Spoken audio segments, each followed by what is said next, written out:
یہ جو بلے کے انتخابی نشان کے حوالے سے محبوب کی کمر کی طرح ہو رہا ہے، ہر چند کہیں ہے کہ نہیں ہے، تو آج کیا یعنی پشاور ہائی کورٹ میں کیا ہوگا یار، اور اس کا کوئی بیک گراؤنڈ قانونی عام آدمی کو سمجھا دیجئے۔ نصرت صاحب، کیونکہ الیکشن کمیشن آف پاکستان نے نظرثانی اپیل دائر کی تھی پشاور ہائی کورٹ میں، اور یہ موقف اختیار کیا تھا کہ کیونکہ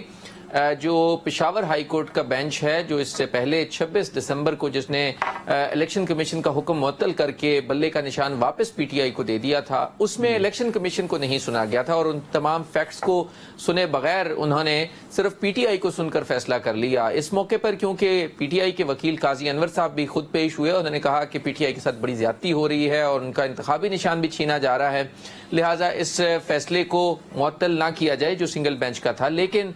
جسٹس اعجاز خان پر مشتمل جو بینچ تھا، انہوں نے الیکشن کمیشن کی جو نظرثانی اپیل تھی اس کو منظور کر لیا اور بلے کا نشان واپس جو پی ٹی آئی سے لے لیا ہے اور الیکشن کمیشن کا فیصلہ بحال کر دیا ہے۔ اور اس میں یہ کہا ہے کہ کیونکہ الیکشن کمیشن کو سنے بغیر پشاور ہائی کورٹ نے یہ فیصلہ دیا تھا جو سنگل بینچ کا آرڈر تھا، لہٰذا وہ آرڈر سسٹینیبل نہیں ہے، اس کو معطل کر دیا گیا اور الیکشن کمیشن کا فیصلہ بحال کر دیا گیا۔ لہٰذا عامر اب ایک بات بتائیں، اب ٹیکنیکلی سر کیا اب یہ جو بڑا بینچ بنا ہے یہ فیصلہ کرے گا کہ کیا تحریک انصاف اب بھی بلے کی حقدار ہے یا نہیں، اور اس کے لیے کیا تاریخ طے ہوئی ہے؟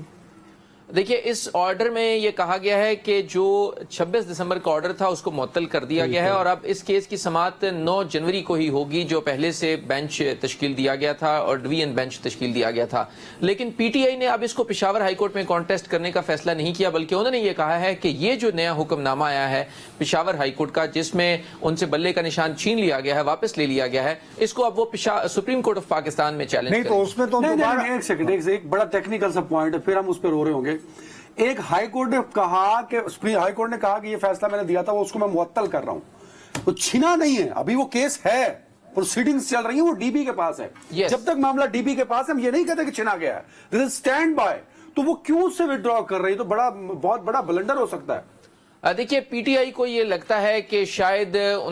کیونکہ انہیں یہ لگتا ہے کہ اگر پشاور ہائی کورٹ میں کیس لمبا چلتا ہے تو شاید الیکشن کمیشن اس کو ڈریگ کر لے گا، اور اگر ڈریگ ہوتا ہے تو پھر کیونکہ انتخابات قریب ہیں اور اس معاملے کو 13 جنوری سے پہلے عامر بھائی خدا کا نام لیں، ہائی کورٹ کو پتا ہے کہ 13 کو نشان الاٹ ہونے ہیں، معاملہ سیمبل کا ہے، ہائی کورٹ اس دن فیصلہ دیتا ہے، کنسیڈر کریے کہ وہ فیصلہ ان کے خلاف 9 کو آتا ہے تو 10 کو یہ سپریم کورٹ چلے جائیں، مطلب یہ کیا مطلب وٹ از دس یار؟ نہیں آج جیسے ایک منٹ دیکھیے، ہمارے جن ناظرین نے آج سپریم کورٹ کی کارروائی دیکھی ہو تو چیف جسٹس صاحب بار بار یاد دلاتے رہے لطیف کھوسہ صاحب کو کہ بھائی اگر آپ کے کاغذات نامزدگی غلط طور پر مسترد ہوئے ہیں تو ٹریبیونلز ہیں،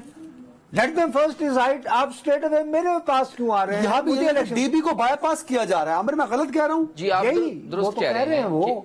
What is this یار؟ دیکھو جو عامر بتا اتنا بڑا فورم بائی پاس کر رہے ہیں۔ میں اب کیا عرض کروں نا، اس کے بعد یہ ان کا یہی ہوتا ہے کہ چونکہ ہم فیس بک کے ذریعے ثابت کر دیا ہے کہ ہم 80% کی نمائندہ جماعت ہیں، تو ہم سارے اب جو ہیں ان کے احکامات، بھیا ہر چیز کا ایک پروسیجر ہوتا ہے۔